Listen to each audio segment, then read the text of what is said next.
बात के घरवा में रहल के जाते हमारा रात के धिके दे हाथी पिया बुझत नहीं खा बात के घरवा में रहल के जाते हमारा रात के मनवा के सरदा पूरा दे यादाऊ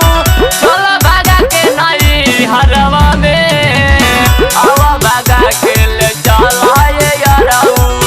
गावया बनाई हरवा में आवा भागा के ले चला ये यादाऊ तोरे बिना मनवा न लागे यादाऊ कैसे रहबो हम ससुरवा में आवा भागा के ले चला ये यादाऊ गावया बनाई हर